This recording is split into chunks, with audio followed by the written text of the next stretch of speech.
Fazulo. Bonjour. Bonjour. Bonjour à la compagnie Capo Comica. Bonjour. Je vais faire un petit plan avec tout le monde. Bonsoir, après je vais filmer. Elle mange. C'est l'heure du goûter. Ouais. Donc bienvenue une fois de plus ici sur le 10e festival de Saint-Valery-sur-Somme. Vous étiez venu l'an dernier pour le Médecin malgré lui de Molière. Aujourd'hui vous venez pour Courteline. C'est ça. Et la... Parce que simplement, déjà nous on est une compagnie, on s'inscrit dans notre identité, on s'inscrit dans le spectacle classique, on va dire. On aime monter les classiques, donc d'où le Médecin malgré lui pour le précédent spectacle.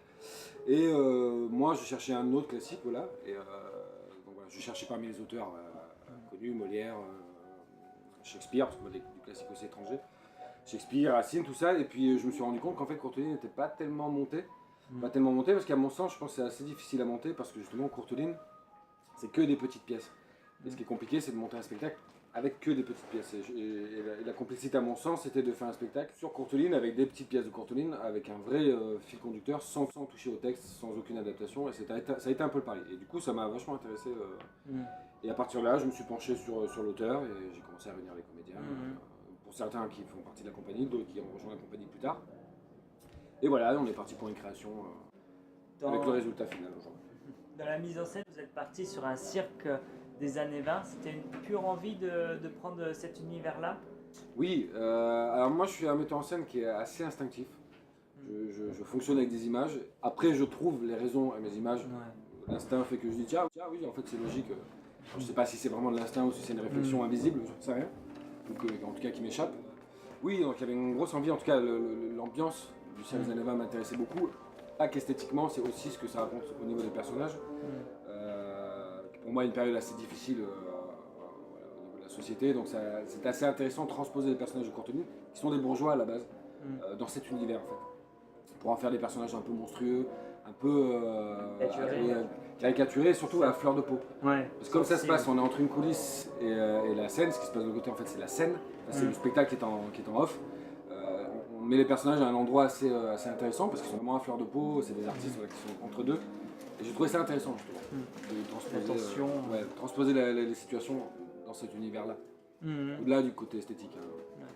Et on voit sur le programme que vous avez découpé le Courteline en quatre morceaux. Ouais. Et pourquoi ce format de pièces qui se suivent?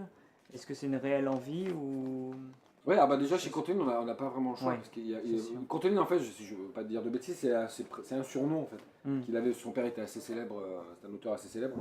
Et il avait trouvé ce surnom parce qu'à la base, il faisait des chroniques dans les journaux. Et sa spécialité, c'était vraiment d'écrire des courtes pièces. Donc c'était devenu son surnom Courteline. Donc la plus grande pièce qu'il a écrite en termes de temps, c'est une demi-heure. Donc c'est vraiment que les petites pièces. Et c'est ça voilà, que j'ai trouvé intéressant et c'est ça que j'ai trouvé compliqué à la fois. Donc vraiment l'envie en fait elle vient de la complexité de monter justement des petites pièces. Et du coup alors je suis allé piocher parce qu'il en a écrit pas mal. Dizaines, plus de 100 je crois. Et j'ai pris celles qui étaient les plus intéressantes à mon sens.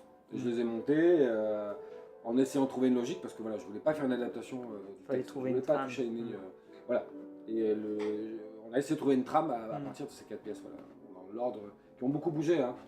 Au début, on a commencé par l'affaire Champignon, après l'affaire Champignon on a mis à la fin, on a joué un peu au biscuit comme ça, on a un peu déplacé, cherché les couleurs. Dans quel sens ça apporte? Bah oui, parce que c'est un casse-tête. Hein. C'est sûr. C'est vraiment un casse-tête. Hein.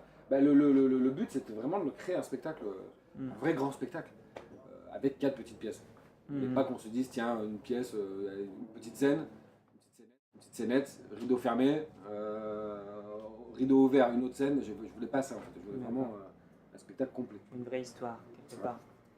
Une vraie histoire, je pense qu'on a réussi. Aujourd'hui, c'est votre seconde visite ici. Ouais. Qu'est-ce que vous ressentez par rapport à l'ambiance du festival Je vois déjà que c'est un festival qui grandit. Oui, c'est sûr. Qui est en train de grandir, parce que par rapport à l'année dernière, justement, je vois il y a des choses en plus. Ouais. J'avais une tente en plus. Non, on sent que le festival grandit. Je vois déjà au programme, la qualité du programme. Il y a de plus en plus de spectacles, j'ai l'impression. De beaux spectacles, parce que tous ceux qui viennent, on les connaît tous. On sait que ce sont de très bons artistes et ce sont de très bonnes pièces. Et puis voilà, puis on sent que derrière il y a du bénévolat bien, très soudé. Voilà. C'est le genre de festival, pour nous comédiens et troupes, où on prend vraiment plaisir à venir, oui, vraiment, beaucoup. Et puis on sait qu'on participe, voilà, même si voilà, on est acheté, c'est normal, chacun doit vivre, mais on sait qu'on participe justement à la construction du festival. Et on laissera notre trace, et voilà, ça nous rend fiers. C'est sûr. Pour eux, pour nous. Très bien, bah, merci beaucoup. Bah, de rien. Je sais pas si vous avez un mot ou un plus. Là, vous voulez voir une comédienne stressée avant d'aller sur scène? Regardez, faites un gros plan stressé. C'est Valentine qui reprend le rôle ce soir. Ah oui, d'accord. Oui, parce qu'on a une comédienne qui est enceinte, et du coup, Valentine reprend le rôle définitivement dans Les Boulingrins. Dans Les Boulingrins et dans l'affaire Champignon. Voilà. Dans Gros Chagrin, l'affaire Champignon et Les Boulingrins. Mais tout va bien. Donc, pour moi, ça va très bien se passer, voilà. j'ai été très bien dirigée. C'est sa première, ça va aller. Le pied à l'étrier, puis hop. Exactement. Ouais, puis elle a du métier. Bah, Elle a du métier. 50 ans de métier. Ouais. Bientôt. bah, merci beaucoup, hein. Merci. C'est très gentil à vous. Merci et à vous. puis, on espère vous recroiser, Avec, bien sûr, sur des prochaines éditions. avec plaisir.